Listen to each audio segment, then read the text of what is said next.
Hello my dear student. स्वागत है आप सभी का हमारे इस यूट्यूब चैनल पर।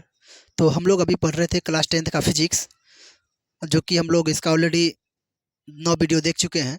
अगर आप लोग उस वीडियो को नहीं देखे हैं तो हम डिस्क्रिप्शन बॉक्स में लिंक दे देंगे, आप लोग जाके पहले वहाँ से उसको देख लीजिएगा, ताकि आप लोग को इस वीडियो देखने में कोई परेशानी ना आए।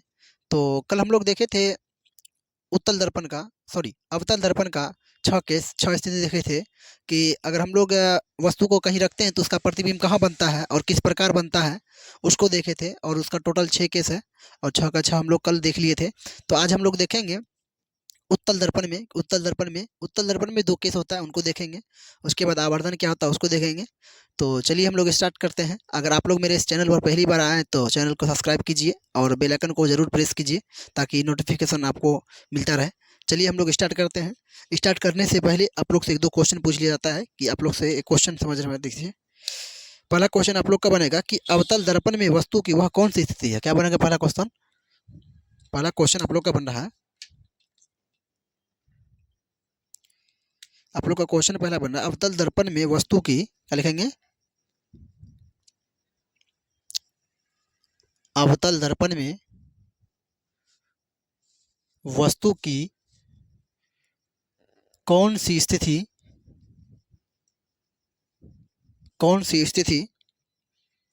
है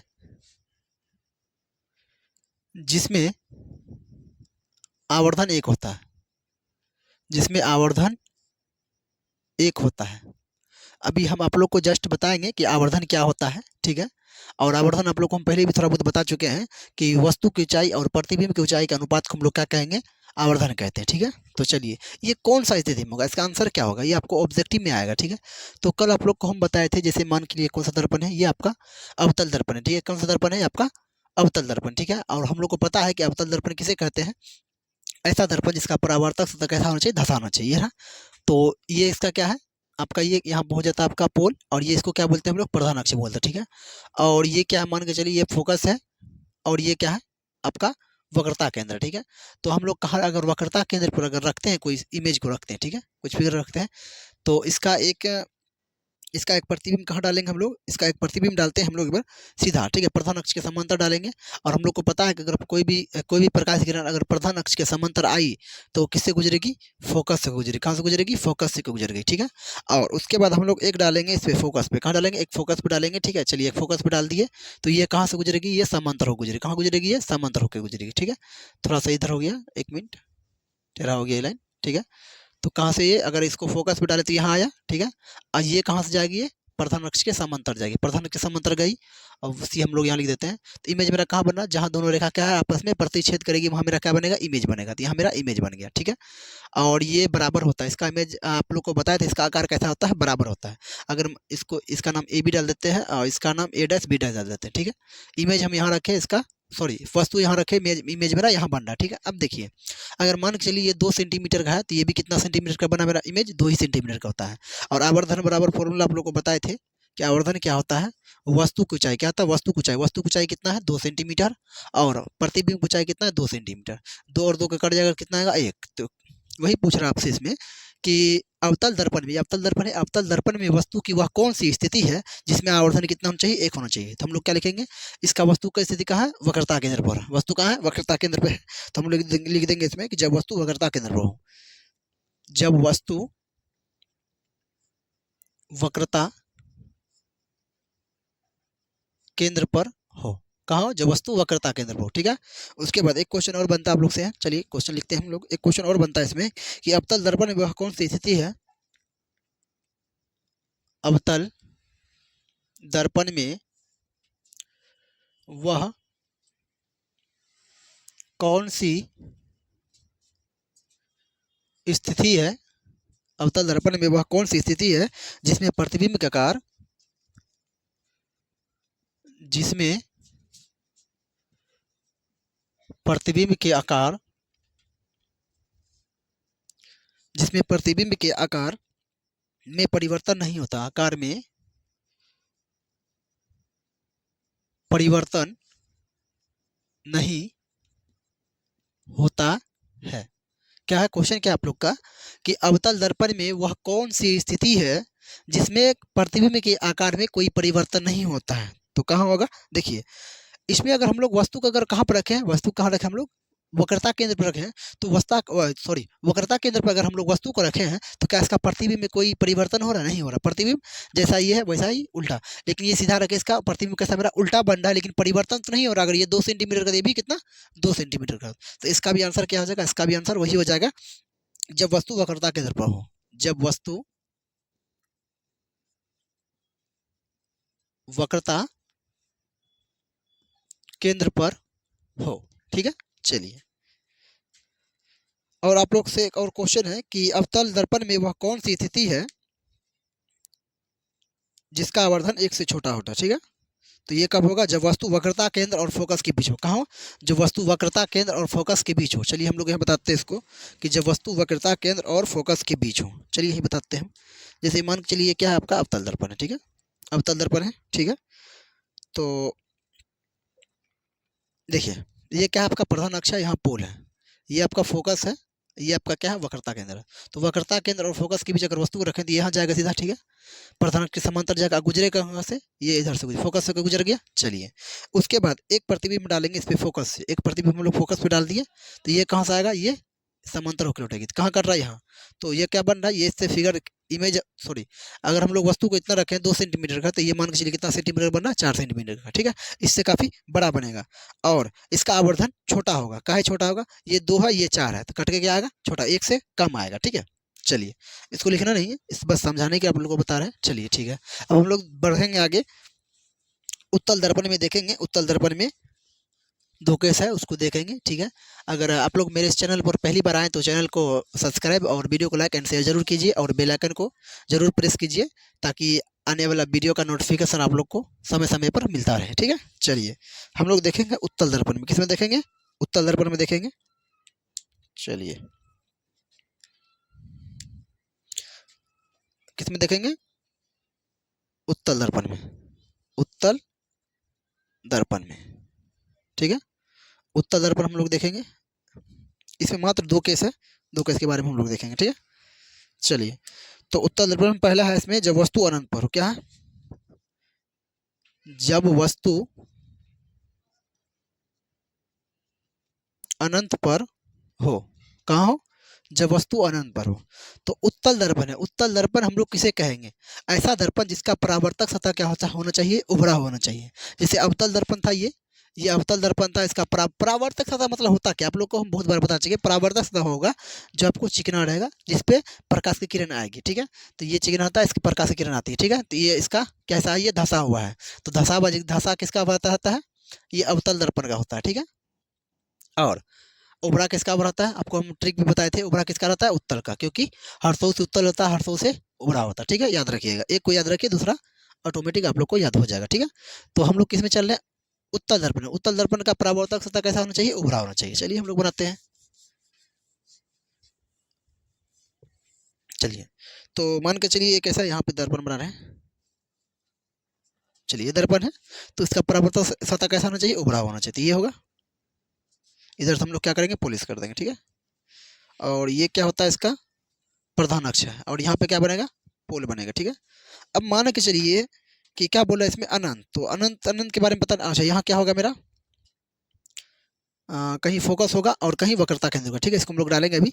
चलिए मान के चलिए ये अनंत है। ठीक है, तो अनंत हम लोग कोई वस्तु को रखे हैं। चलिए वस्तु रख दिए, थोड़ा छोटा रखेंगे ताकि ऊपर जगह नहीं उतना। ठीक है, यहाँ से प्रकाश किरण इस पे आएगी, आया। ठीक है, प्रधान अक्ष के समांतर आया, तो ये किससे कटेगी? ये कहाँ से गुजरेगी?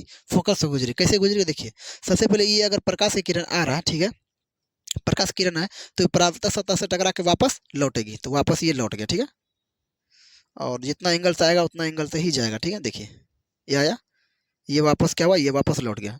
तो वापस जो लौटा ना, तो इसको हम लोग काल्पनिक प्रकाश की इधर खींचेंगे, और जहाँ से गुजरे, कहाँ से गुजरेगा? ये फोकस से गुजरे। कहाँ से गुजरा? ये फोकस से होकर गुजरा, और इसका कहीं वक्रता केंद्र होता है। ठीक है, चलिए एक प्रकाश किरण हम लोग यहाँ डाल रहे हैं। ठीक है, एक प्रकाश किरण हम लोग यहाँ डाल रहे हैं, वस्तु को इधर नीचे बढ़ाते हैं। ठीक है, चलिए तो ये भी परावर्तित होकर कहाँ जाएगा? ये भी परावर्तित होकर वापस इधर लौट गया इधर।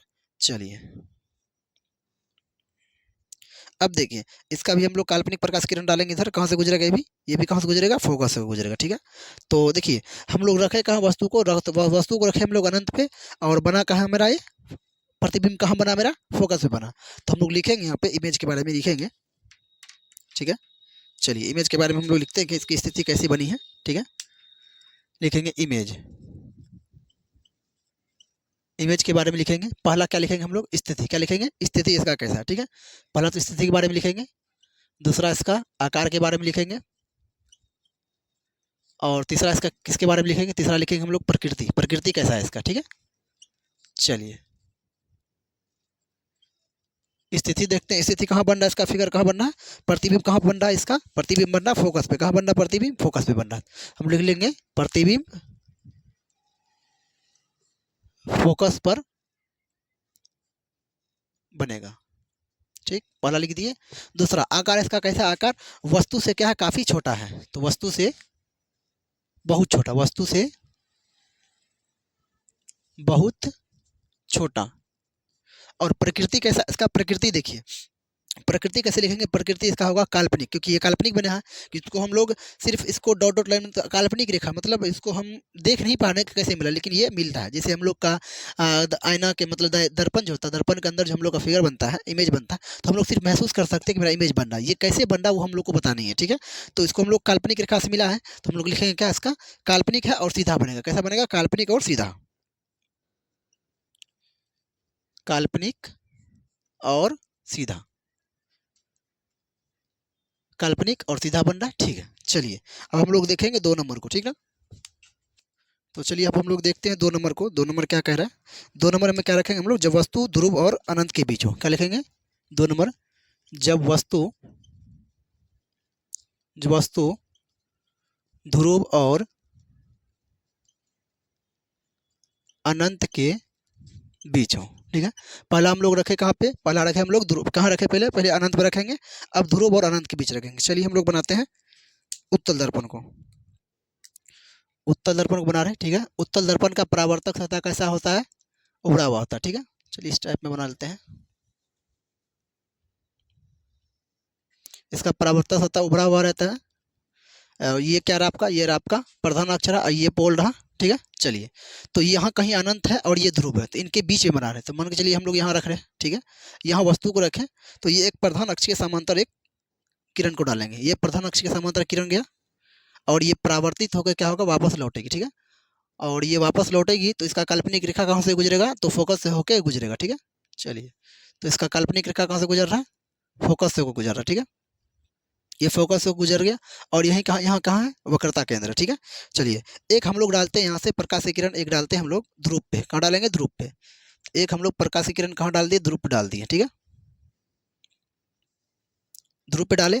और हम लोग को पता है अगर प्रकाश की किरण अगर ध्रुव पे आए तो जितना एंगल से आती है उतना एंगल से कहा जाए वापस लौट जाते, ठीक है। तो वापस ये लौट जाएगी, ठीक है, तो ये वापस लौट गया, ठीक है। तो अब इसका काल्पनिक रेखा को आगे हम लोग मिलाएंगे, ठीक है। तो काल्पनिक रेखा को मिलाए, तो जहाँ दोनों रेखा आपस में क्या करेगी, प्रतिच्छेद करेगी, तो वहाँ मेरा क्या बनेगा, इमेज बनेगा, ठीक है। ये मेरा क्या बनेगा, इमेज, इसको हम लोग ए डैश और बी डैश लिख देते हैं, ठीक है। चलिए तो यहाँ हम लोग क्या रखे, हम लोग यहाँ वस्तु को रखे, और इमेज मेरा कहाँ बना, यहाँ पे। अब इमेज कहाँ बना मेरा, ध्रुव और फोकस के बीच मेरा इमेज बन रहा है, ठीक है। तो देखते हैं इसको, स्थिति इसका कैसा कहाँ है, लिखेंगे इसका यहाँ पे इमेज, इमेज, ठीक है। और पहला नंबर के पहला में हम लोग क्या देखेंगे, पहला देखेंगे स्थिति को, पहला हम लोग स्थिति को देखेंगे, दूसरा किसको देखेंगे, हम लोग आकार को देखेंगे, और तीसरा हम लोग देखते हैं इसका प्रकृति, प्रकृति कैसा है, ठीक है। चलिए स्थिति इसका कैसा है, स्थिति इसका फोकस और ध्रुव के बीच बन रहा है, कैसा बन रहा है, स्थिति ध्रुव और फोकस के बीच बन रहा है, तो लिखेंगे ध्रुव और फोकस के बीच, ध्रुव और फोकस के बीच बन रहा है इसका इमेज। और आकार कैसा है, आकार वस्तु से कैसा है, आकार वस्तु से छोटा है, तो वस्तु से छोटा, वस्तु से छोटा बन रहा है। और प्रकृति कैसा है, काल्पनिक और सीधा है, आपकी बार कैसा है, और इसमें भी काल्पनिक और सीधा था, इसमें भी कैसा, काल्पनिक और सीधा ही है, ठीक, क्या लिखेंगे, काल्पनिक और सीधा। और अगर आप लोग याद रखिएगा कि अवतल दर्पण जो है, हम लोग कल अवतल दर्पण के बारे में देखे थे, अवतल और उत्तल, आज हम लोग उत्तल देख रहे हैं, ठीक है। तो अवतल दर्पण में काल्पनिक और वास्तविक दोनों प्रकार के प्रतिबिंब बनता है। हम लोग कल 1 से लेके 5 नंबर तक जो स्थिति देखे थे हम लोग, उसमें अवतल दर्पण में कैसा बन रहा था, उसमें बन रहा था आपका वास्तविक बन रहा था, ठीक है। कैसा बन रहा था? वास्तविक बन रहा था। और 1 से लेके 5 तक में, और 6वां नंबर में क्या था आपका? काल्पनिक बना हुआ था, ठीक है। तो अवतल दर्पण एक ऐसा दर्पण है जिसमें क्या होता है, वास्तविक और काल्पनिक दोनों प्रकार के प्रतिबिंब बनता है, ठीक है।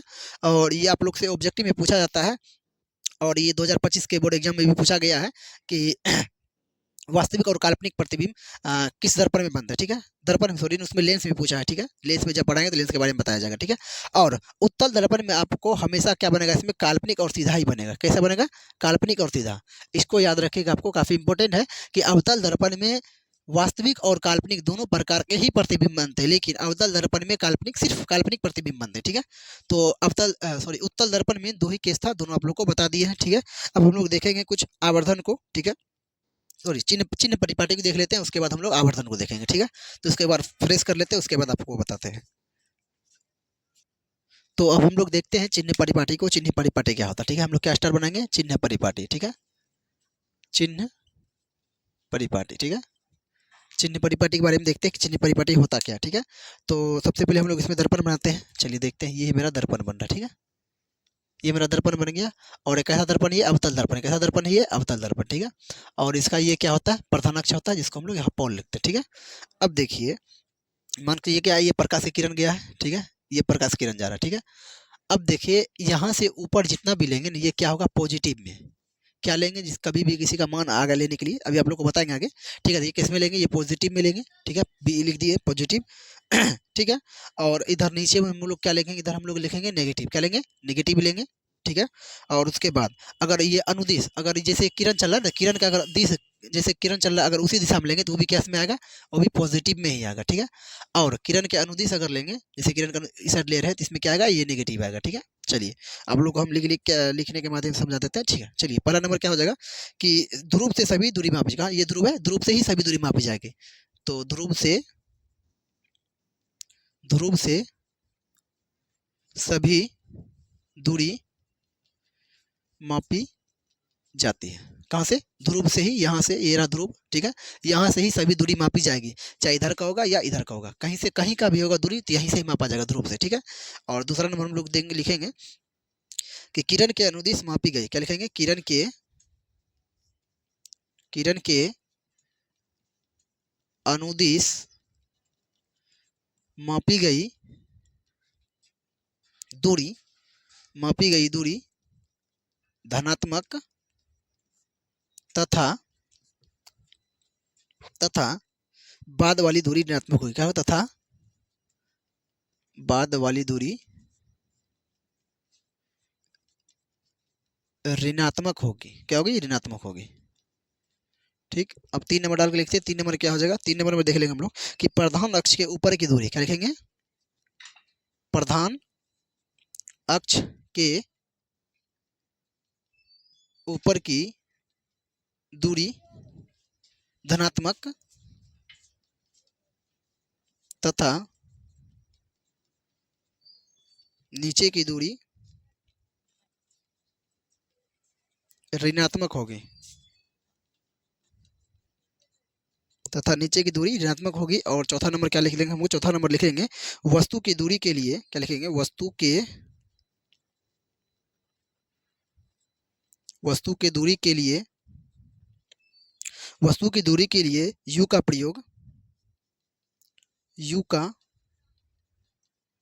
प्रयोग तथा प्रतिबिंब की दूरी के लिए भी का प्रयोग तथा फोकस दूरी के लिए तथा फोकस दूरी के लिए स्मॉल एफ का प्रयोग किया जाता है, ठीक है। चलिए, तो फिर से एक बार उसको हम बता देते हैं क्या होता है, ठीक है। देखिए इसमें पहला पहला नियम है, पहला इसमें क्या कह रहा है कि ध्रुव से सभी दूरी, जो भी दूरी होगी ना वो कहाँ से मापी जाएगी, ध्रुव से ही मापी जाएगी, चाहे इधर का होगा या इधर का होगा। तो सभी दूरी कहाँ से मापी जाएगी, ध्रुव से मापी जाएगी, ठीक है। और दूसरा नंबर क्या करा आपको कि किरण के अनुदेश, क्या बोला, किरण के अनुदेश, जैसे किरण चला इसकी दिशा में अगर मापेंगे तो किस में होगा, पॉजिटिव, जैसे पॉजिटिव लिया है पॉजिटिव लिया जाएगा। उसके बाद इधर वाली दिशा, जैसे किरण के ऑपोजिट साइड वाली दिशा को हम लोग क्या लेंगे, इसमें नेगेटिव लेंगे, ऋणात्मक लेंगे। वही लिखा हुआ इसमें कि किरण के अनुदिश मापी गई दूरी धनात्मक तथा बाद वाली दूरी क्या होगा, ऋणात्मक होगी, ठीक है। तीसरा नंबर क्या कह रहा है आपको, तीसरा नंबर आप लोग को कह रहा है कि प्रधान अक्ष के ऊपर, ये आपका क्या है, प्रधान अक्ष है, प्रधान अक्ष के ऊपर की दूरी को हम लोग क्या लेंगे, पॉजिटिव में लेंगे, धनात्मक लेंगे, तथा नीचे की दूरी को हम लोग क्या लेंगे, ऋणात्मक में लेंगे, ठीक है। और चौथा क्या कह रहा है आपको कि वस्तु की दूरी के लिए, क्या वस्तु की दूरी, जैसे मान के चलिए हम लोग को यहाँ वस्तु को रखते हैं, उसके लिए हम लोग किसका उपयोग करेंगे, यू का उपयोग करेंगे। और प्रतिबिंब, जैसे मेरा कोई प्रतिबिंब बना उसके लिए हम लोग किसका उपयोग करेंगे, बी के लिए। और पोल से फोकस के बीच की मुख्य फोकस के बीच की दूरी को हम लोग क्या बोलेंगे, स्मॉल एफ से, स्मॉल एफ से सूचित करेंगे, ठीक है। तो चलिए अब हम लोग लिखेंगे आवर्धन, क्या लिखेंगे हम लोग, आवर्धन के बारे में देखते हैं, आवर्धन क्या होता है, आवर्धन, ठीक है, आवर्धन क्या होता है, चलिए इसको देखते हैं। और आवर्धन का डेफिनेशन काफ़ी आसान है, आप लोग को हम कितनी बार बता चुके हैं कि आवर्धन क्या होता है, मैग्निफिकेशन क्या होगा, चलिए इंग्लिश में लिख देते हैं इसका, मैग्निफिकेशन, मैग्निफिकेशन क्या हो जाएगा, मैग्नी, MEGNIFICATION, मैग्निफिकेशन, ठीक है। मैग्निफिकेशन प्रतिबिंब की ऊंचाई तथा वस्तु की ऊंचाई के अनुपात को क्या लिखेंगे, प्रतिबिंब की ऊंचाई, प्रतिबिंब की ऊंचाई तथा वस्तु की ऊंचाई के अनुपात को आवर्धन कहते हैं, आवर्धन कहते हैं, ठीक है। ये आप लोग को हम काफ़ी देर पहले से बता चुके हैं, ठीक है, क्या होता है। चलिए इसका एग्जांपल के माध्यम से समझा देते हैं, जैसे और कितना बार बता भी चुका है। ये कैसा है, कौन सा दर्पण, ये आपका अवतल दर्पण है, ठीक है। और ये आपका क्या है, प्रधान अक्ष है, और यहाँ पे क्या बन रहा है, पोल बन रहा है, ठीक है। तो अगर हम लोग कहाँ रख रहे हैं, अगर वस्तु को यहाँ रखते हैं, ठीक है, एक वस्तु को हम लोग यहाँ रखें तो ये समांतर जाएगी और कहाँ से गुजरेगी, फोकस से होकर गुजर रहा है, ठीक है, फोकस से होकर गुजर गया। एक हम लोग किस पे रखेंगे, एक मान के चलिए कि एक हम लोग मान के चलिए इस पे हम किस पे रख रहे हैं, तो ये रहा फोकस और ये रहा वक्रता केंद्र, एक हम लोग वक्रता केंद्र पे ही रख रहे हैं, ठीक है। और हम लोग को पता है कि अगर कोई प्रकाश की किरण अगर वक्रता केंद्र पर आएगी तो जैसे ही आएगी वैसे ही वापस क्या होगा, ये लौट भी जाएगी, ठीक है। तो मेरा इमेज कहाँ बन रहा है, यहाँ पे इमेज बन रहा है, ठीक है। इसको ए डैश और बी डैश लिख देते हैं, ठीक है। इसको क्या लिखेंगे, ए बी लिखेंगे, क्योंकि ये वस्तु की दूरी, ठीक है। इसको हम लोग एच मान लेते हैं, इसको H1 मान लेंगे, ठीक है, इसको H1 मान लेते हैं, ठीक है। अब देखिए, और इसे किससे सूचित किया जाता है, इसे एम से सूचित किया जाता है, ध्यान लिख देंगे, इसे स्मॉल एम से सूचित किया जाता है, ठीक है, सूचित किया जाता है, इसे स्मॉल एम से सूचित किया जाता है, ठीक है। तो देखिए एम बराबर हम लोग क्या लिख सकते हैं, एम बराबर लिखेंगे क्या है, मेरा प्रतिबिंब ऊंचाई, प्रतिबिंब मेरा ये रहा, प्रतिबिंब ऊंचाई क्या है आपका, ए डैश बी डैश, क्या है, ए डैश बी डैश, ठीक है, बटे। और वस्तु की ऊंचाई, वस्तु की ऊंचाई क्या है, ए बी है, क्या है, ए और बी है, ए बी है, इसके अनुपात को हम लोग क्या कहेंगे, आवर्धन कहते हैं, ठीक है। तो देखिए ए डैश, तो ए डैश बी डैश आपका क्या है, ए डैश कितना, ए डैश बी डैश आपका एच डैश है, एच डैश लिख देंगे बड़ा बटे। और आपका क्या है, ये ए बी क्या आपका एच है, एच लिख देंगे। अब देखिए हम लोग सभी दूरी कहाँ से मापेंगे, यहाँ से मापेंगे, कहाँ से, ध्रुव से मापेंगे। और यहाँ से लेके यहाँ के बीच की दूरी देखते हैं हम लोग क्या कहेंगे इसको, तो ये मेरा क्या है, वस्तु है, क्या है मेरा, ये वस्तु है। और वस्तु इधर हम लोग, किरण इधर गई है, किरण का हम लोग क्या मान रहे हैं, अपोजिट साइड में, अपोजिट साइड हम लोग नाप रहे हैं, ठीक है। और पी से ध्रुव और वस्तु, ध्रुव से वस्तु, तो वस्तु की दूरी को हम लोग कैसे सूचित करेंगे, हम लोग जस्ट लिखे अभी वस्तु की दूरी को सूचित कैसे करेंगे, यू से, किसे करेंगे, यू से। तो यू लिख देंगे, सॉरी प्रतिबिंब पर में, तो प्रतिबिंब को हम लोग बी सूचित करते हैं और वस्तु की दूरी को हम लोग कैसे सूचित करते हैं, यू से, ठीक है। एम बराबर क्या हो जाएगा, भी यू, ठीक है। अब देखिए इसमें माइनस का एक चक्कर आता है, माइनस कैसे आएगा, ठीक है। तो ये तो देखिए ये प्रधान अक्ष के नीचे आ रहा है, प्रधान अक्ष के नीचे है तो माइनस में आएगा, माइनस भी, और ऊपर जा रहा है तो ऊपर किसमें होगा, ये प्लस में होगा, ठीक है। तो इसको हम लोग डायरेक्ट लिख सकते हैं, एम बराबर क्या लिख सकते हैं, बी बटे यू। ये आपका आवर्धन का फॉर्मूला होता है, जो कि आप लोग को अगर पूछेगा एग्जाम में कि आवर्धन को प्रूव्ड करे, आवर्धन कितना होता है, ठीक है, तो उसके बारे में हम लोग बता सकते हैं कि आवर्धन क्या होता है, बस सिंपल सी बात है कि प्रतिबिंब की ऊंचाई तथा वस्तु की ऊंचाई के अनुपात को हम लोग क्या कहते हैं, आवर्धन कहते हैं, ठीक है। तो आज हम लोग यहीं तक रखेंगे और हम लोग कल देखेंगे कि आवर्धन कितने प्रकार के होते हैं और उनके बारे में भी जानेंगे। तो अगर आप लोग कल का वीडियो देखने के लिए तैयार है तो आप लोग चैनल को सब्सक्राइब और वीडियो को लाइक और शेयर ज़रूर कर लीजिए, ताकि आप लोग को कल का वीडियो का नोटिफिकेशन ज़रूर मिले। ठीक है, आज के लिए इतना ही, धन्यवाद।